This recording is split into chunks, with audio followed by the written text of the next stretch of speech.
नमस्कार दर्शकों, एम्स जम्मू की चर्चा में आज हम आपका स्वागत करते हैं। आज हम चर्चा करने जा रहे हैं वर्ल्ड किडनी डे पे। इस चर्चा के लिए आज हमारे साथ हैं एम्स से डिपार्टमेंट ऑफ नेफ्रोलॉजी से डॉक्टर आशीष, जो कि वहाँ पे असिस्टेंट प्रोफेसर हैं। सर, आपका स्वागत है। सर, हम आपसे जानना चाहेंगे कि ये जो वर्ल्ड किडनी डे है, इसका क्या इम्पोर्टेंस है और ये क्यों मनाया जाता है? सभी श्रोताओं को मेरा नमस्कार।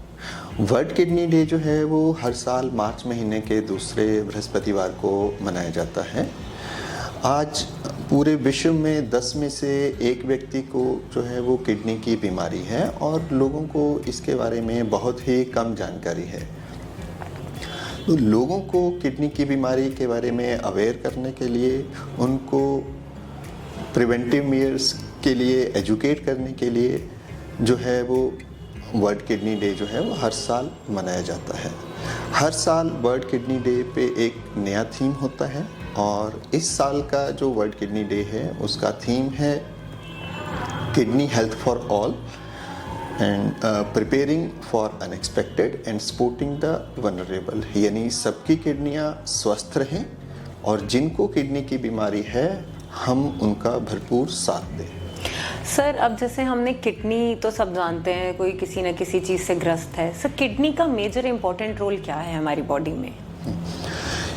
हमारे शरीर में दो किडनी होती हैं और जो किडनी है वो हमारे शरीर में जो रक्त की सफाई का काम करती है। इसके साथ साथ वो हमारे शरीर में पानी और जो इलेक्ट्रोलाइट्स होते हैं उनकी सही मात्रा का नियंत्रण करती है।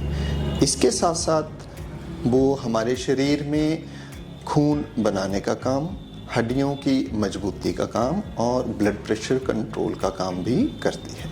जी सर, अगर हम अब डिजीज़ेस की बात करें, जैसे आपने स्टार्टिंग में ही बोला कि हम लोगों को अवेयर करने के लिए ये वर्ल्ड किडनी डे मनाते हैं। सर, कौन कौन सी डिजीज़ेस हैं जो एसोसिएटेड हैं किडनी के साथ?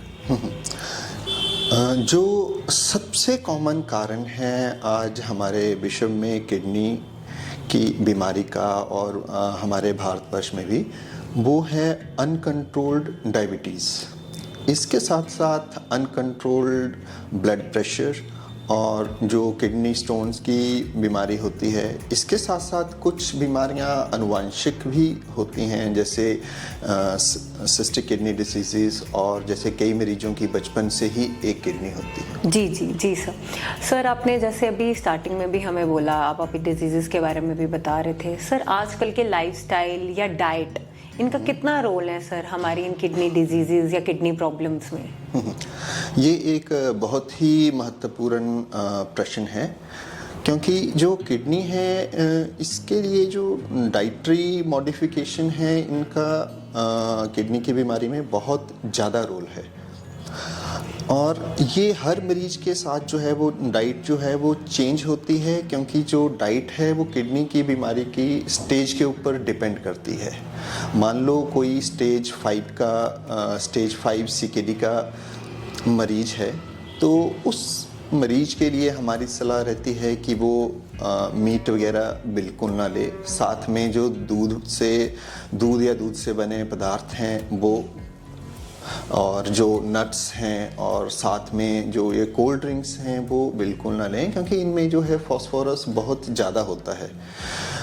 दूसरे जो मेरी तरफ से इन लोगों के लिए जो एक महत्वपूर्ण निर्देश है वो है कि जो ये वेजिटेरियन लोग जो हैं वो अपना जो खान पान में जो ये दाल वगैरह है इसको बिल्कुल भी बंद ना करें, क्योंकि जो वेजिटेरियन लोग हैं उनकी डाइट में पहले ही जो है प्रोटीन डाइट कम है, और अगर ये दाल वगैरह अपनी कम कर देंगे तो इससे जो है वो लॉन्ग टर्म में उनका शरीर और कमज़ोर हो जाएगा और बीमारी से लड़ने की ताकत जो है वो कम हो जाएगी। इसका जो तीसरा पॉइंट है वो है फ्रूट। तो और जो हरी पत्तेदार सब्जियां हैं और जो ये सिट्रस फ्रूट हैं जैसे मौसमी, संतरा, तो इनमें पोटाशियम बहुत ज़्यादा होता है। तो जो स्टेज 5 के पेशेंट्स होते हैं उनमें जो है इन चीज़ों के लिए परहेज करना चाहिए। और जैसे कोई मरीज होता है जिसमें यूरिन बहुत कम मात्रा में बन रहा है, तो उन मरीजों के लिए भी जो पानी है वो भी नियंत्रित किया जाता है। जी सर, हम डे टू डे लाइफ में बहुत लोगों को सुनते हैं, वो बोलते हैं जी हम डायलिसिस करवा रहे हैं या डॉक्टर साहब ने हमें डायलिसिस करने को बोला है। एक फियर रहता है सर लोगों में। तो सर ये जो डायलिसिस है ये कब करवाएं, क्या मतलब इसका आप क्या राय देना चाहेंगे हमारे दर्शकों को? डायलिसिस जो है वो सबके लिए एक डर का कारण है, पर इसके साथ साथ ये मरीजों के लिए बहुत जो एक बोल सकते हैं कि जान बचाने का तरीका भी है। तो अगर किसी मरीज का क्रेटिनिन बढ़ा हुआ है, उसके साथ अगर मरीज को उल्टियाँ आती हैं, उसका सुबह उठ के जी मितलाता है, उसके पाँव में सोजिश रहती है, ब्लड टेस्ट में उसका पोटाशियम बढ़ा हुआ है, सांस लेने में दिक्कत है, तो ऐसे मरीजों को डायलिसिस इमीडिएटली स्टार्ट कर देना चाहिए। डायलिसिस जो है वो डिपेंड करता है कि हमने एक्यूट कंडीशन के लिए स्टार्ट किया है या क्रोनिक कंडीशन के लिए। एक्यूट कंडीशन में अगर किडनी का साइज़ नॉर्मल है और अगर वो ठीक होने वाली बीमारी है तो डायलिसिस बंद भी हो जाता है। और क्रोनिक डिसीज़ में जो है पेशेंट को रीनल ट्रांसप्लांट के लिए जाना पड़ता है, पर रीनल ट्रांसप्लांट तक जाने के लिए उसको तब तक डायलिसिस करवाना बहुत ज़रूरी है। जी जी जी सर, ये तो आपने बहुत इंपॉर्टेंट इन्फॉर्मेशन बताई। हमारे तो कई दर्शक डरते भी होंगे कि डायलिसिस बोल दिया तो आधी टेंशन तो वहीं से आ जाती है। सर अगर किडनी फेलियर, जैसे आपने बोला डायलिसिस में ये एक इशू है कि किडनी फेलियर हो जाता है तो डायलिसिस है या करवाते हैं, किडनी फेलियर हो जाए तो सर उसमें किस तरह के इलाज सर आज उपलब्ध हैं या क्या ट्रीटमेंट है सर?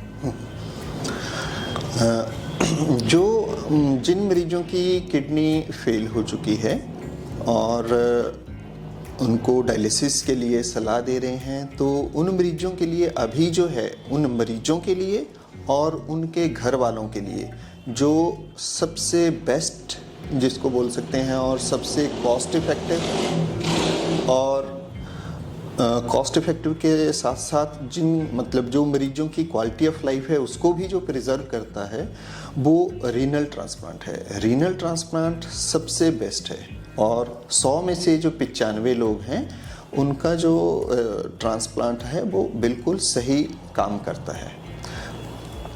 और जब तक रीनल ट्रांसप्लांट नहीं हो जाता तब तक मरीज को डायलिसिस पे रहना पड़ता है। डायलिसिस 2 तरह का होता है।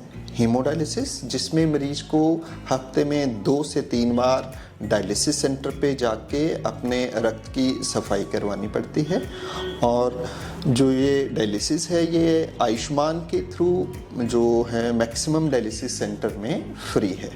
दूसरा डायलिसिस है जो पेरिटोनियल डायलिसिस, ये मरीज अपने घर पे ही अपने परिवार के साथ कर सकते हैं। ये मरीज के ऊपर डिपेंड करता है कि वो कौन सा अपना इलाज करवाना चाहते हैं। जी सर, आपकी इस इंफॉर्मेशन के लिए और इस चर्चा के लिए हम आपसे बहुत बहुत धन्यवाद करते हैं sir. Thank you so much हमारे साथ आने के लिए। अब मैं आपसे ये कहना चाहूँगी कि सर जाते जाते आप हमारे दर्शकों को एक छोटा सा मैसेज या जो भी आप एक मोटिवेशन देना चाहें वो हम करें सर। ओके। अपने स्वास्थ्य का ध्यान रखें और अगर किसी को किडनी की बीमारी हो भी जाती है तो वो अपने डॉक्टर के साथ मिलके इसका पूर्ण इलाज करवाएं। Thank you. तो दर्शकों, आज हमने डॉक्टर आशीष से जाना कि कोई भी किडनी की प्रॉब्लम हो तो हमें डरने की ज़रूरत नहीं है। ज़रूरत है तो प्रॉपर गाइडेंस और प्रॉपर डॉक्टर के पास जाके उनकी सलाह लेने की। एम्स जम्मू की ओर से हम ऐसी चर्चा और ऐसी अवेयरनेस टॉक्स और लेते आएंगे। अगर आपके कोई भी सवाल या कोई परेशानी है तो हमारे कमेंट सेक्शन में ज़रूर कमेंट कीजिए। धन्यवाद।